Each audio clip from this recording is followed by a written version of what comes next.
People say that from time to time it is good to come out of one's comfort zone, and when I hear that, I usually think, why? Why would I want to do that? I mean, it is called comfort zone for a reason, like Sheldon said in an episode of The Big Bang Theory. Nevertheless, I decided to give this entire out of my comfort zone thing a try by reviewing games, some games that are out of my usual range of interests, out of my range of expertise, not games that have to do with war or blowing up zombies or beheading trolls. Nope. Economic games, train games no less. And I'm starting today with a review of a classic train game, Empire Builder, a game that came out almost 30 years ago. It has had several editions since, and I'm going to tell about the last one. And in my next couple of reviews, I will review more games in the Empire Builder series. Okay, so let's get started. Deep breath, and let's see what happens when I try to review Empire Builder. The map for this game is a nice looking, clean looking map of the North American continent from Mexico to Canada. It is printed on a mounted board and it can be assembled like a puzzle. This is where your train will be traveling, where you will draw your tracks. I already started with that line there, just couldn't wait, but ignore that line for now, I'll talk about it later. So, this is the map. At the beginning of the game, each player receives a crayon to draw a track on the board, a pawn of the matching color to indicate the position of the player's train on the board, a card that indicates the quality of the train. All players start with trains that have 9 movement points and can carry up to 2 loads. Each player then receives 60 millions in paper money, and each player draws 3 cards from this pretty substantial deck. These cards indicate locations where the players can deliver the indicated commodity to gain the corresponding amount of money. You deliver tobacco to Toronto, 30 million. You deliver oil to DC, 22 million. This is how much you gain. And in the game, once you complete a delivery, then you get rid of the card and you draw another one. Anyways, at the beginning, you draw 3. And during the game, you will always have 3 cards. These are placed face up in front of you. This is public information. And you will always have 3 cards. If you go down to less than that, you immediately draw enough to replenish your hand, even if it is not your turn. There are some cards that are special events, such as this one or this one. At the beginning of the game, when you're giving players their initial 3 cards, you ignore these events, you just shuffle them back in the deck and you draw until the player has 3 of these cards. Later in the game, it is not that easy. You have to resolve the event, and after that, the player will draw again. If it's another event, you resolve again. So you keep drawing and potentially resolving events until you go back to having 3 cards in front of you. And this is how you set up the game. A game starts with each player taking 2 turns to build track, and the first 2 turns, building track is all that the players can do. Players can build track out of major cities, which are indicated by a big red X, such as this one, and then later players can continue track that they already have, and they can also branch off from tracks that they previously built. The cost to build a segment of track depends on the type of milepost that the player is building to. To connect to a mountain milepost costs 2 million. To connect to a clear milepost costs 1 million. To go across a river, you have to pay an additional 2 million in addition to whatever you're paying to reach the next milepost. To build to a minor or medium city costs 3 million, and you can spend up to 20 million per turn to build track.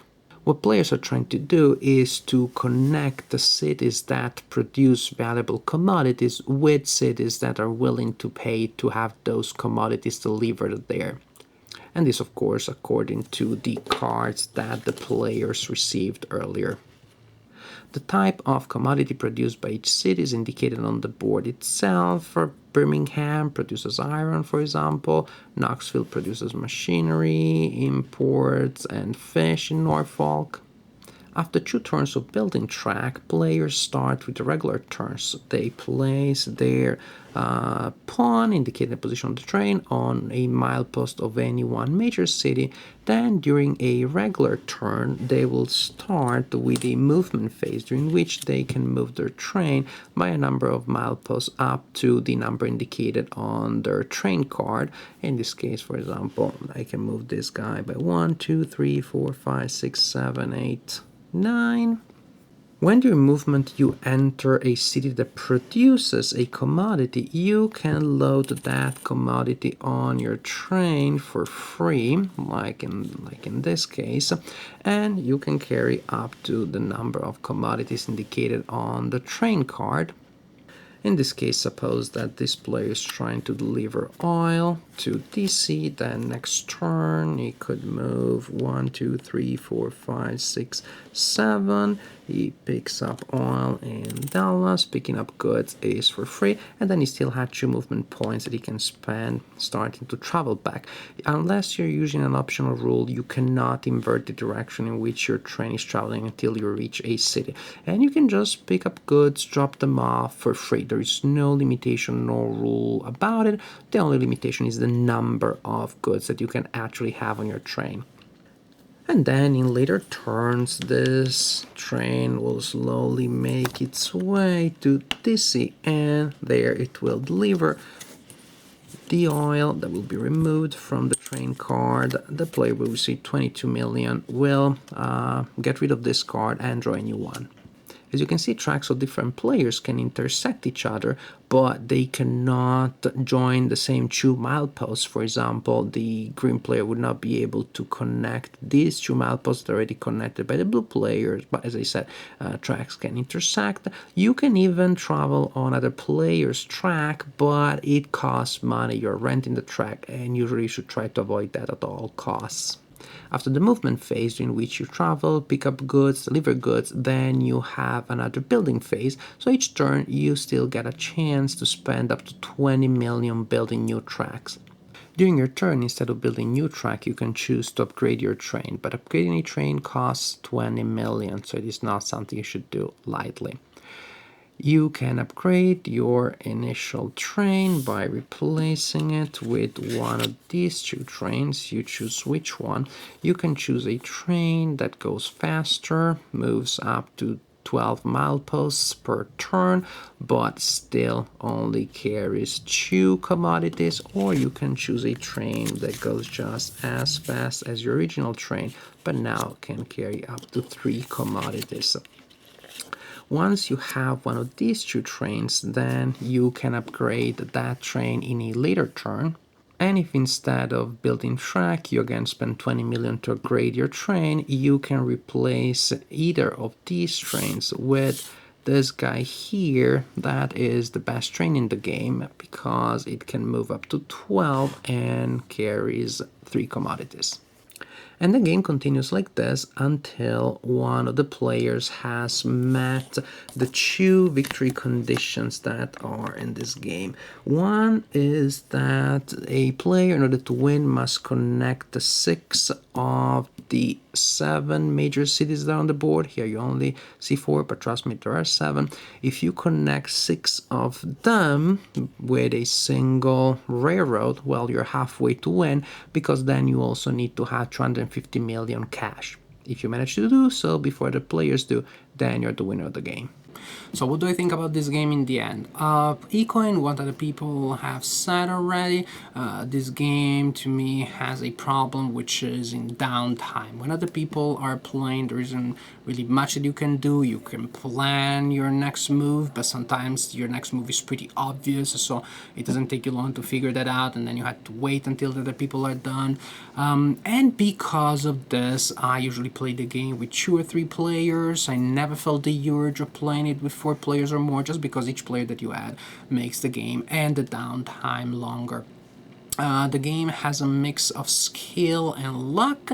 The luck factor seems to be important. I mean, the opening cards that you get are pretty relevant to your strategy, because at that point you do not have a huge amount of money yet. You still are building your money engine, so your options are limited. Later in the game, you feel that you have more options and things that you can do, places where you can go, different investments that you can do. But sometimes at the beginning you feel yourself pretty constricted to the one or two things that you can do. So it's not a matter of a million options that you're considering.